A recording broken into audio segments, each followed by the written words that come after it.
நமக்காக என்ன செஞ்சிட்டு இருக்காரு அதை உணரும்போது, அது ஆவியானவர் அதை நமக்கு காமிக்கும்போது என்ன ஆகுதுன்னா, இவங்க யார் நம்மளை பற்றி பேசுறதுக்கு, இவங்க யார் நம்மளை பற்றி சொல்கிறதுக்கு, இவங்க 1000 வார்த்தை சொன்னாலும் அது ஒரு கால் தூசி கூட சமம் கிடையாது. அது குப்பை, அது ஒன்றுமே கிடையாது. அவர் என்ன நீதிமான் என்கிறார். பிதாவின் வலது பாரசத்திலே நின்று கொண்டிருக்கிற இயேசுவானவர் என்னையும் உங்களையும் நீதிமான் என்கிறார். இரத்தத்தால் கழுவப்பட்டவர்கள் தேவனுடைய பிள்ளைகள் என்கிறார்.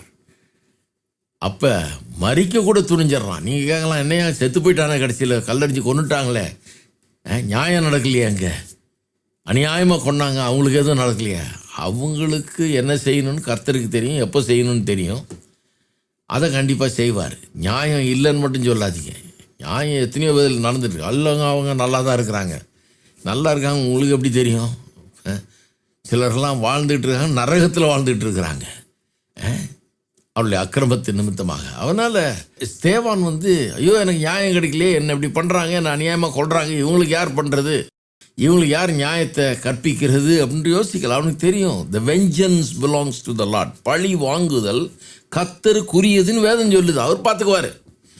உங்களுடைய வாழ்க்கையிலையும் அது ரொம்ப முக்கியம். பாருங்கள், பழி வாங்குறதுக்கு நீங்கள் அலைய வேணாம். நீங்கள் அதை தேடி விரும்பி ஐயோ அது நடக்காதா, நான் என் கண்ணால் அப்படி வேணாம். பழி வாங்குதல் கர்த்தருக்குரிய, அவர் பார்த்துக்குவார். அது நிச்சயமாக நடக்கும். ஒருத்தன் தான் செய்கிற காரியங்களுக்கு கணக்கு கொடுத்தாகணும் சர்வ வல்லமுள்ள ஆண்டவர்கிட்ட. ஆகவே அதை கர்த்தர்கிட்ட விட்டுறான், அவரை மன்னிக்கிறான். ஏன் மன்னிக்க முடியுது? அவர் என்னை ஏற்றுக்கொண்டார், அவர் என்ன நீதிமன்றார். நீ என்ன யார் கல்லெடுத்து அடிக்கிறதுக்கு? நீ என்ன யார் பாவின்னு சொல்கிறதுக்கு? நீ என்ன யார் தகுதியற்றவன் சொல்கிறதுக்கு? நீ என்ன வெறுக்கிறதுக்கு யார்? அவருடைய அன்பே எனக்கு கிடச்சிருக்குது.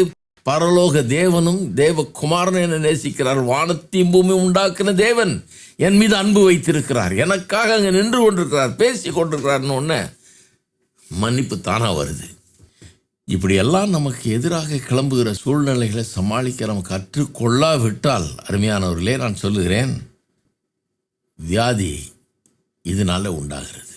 நிறைய வியாதிகள் சைக்கோசோமேட்டிக் இல்னஸ்ன்றாங்க இல்லையா? அதாவது அதனுடைய ஆரிஜன் சரீரத்தில் இல்லையா, அது ஏதோ மனதில் வேறு சூழ்நிலை மூலமாக ஏற்பட்ட ஒரு காரியத்தினால, ஒரு நெருக்கடியினால், பிரச்சனையினால், அதனால் சரீரத்தில் அது வியாதியாகி தோன்ற ஆரம்பிச்சிருச்சு. சரீரத்தில் அது ரியலாக ஒரு நோயாகவே வந்துடுது.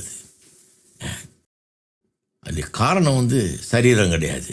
காரணம் சரீரத்தில் ராங்காக போயிடுச்சுன்னு இல்லை, சரீரத்தில் ராங்காக போக வச்சது வெளியே, சரீரத்துக்கு வெளியே நடந்த ஒரு காரியம்.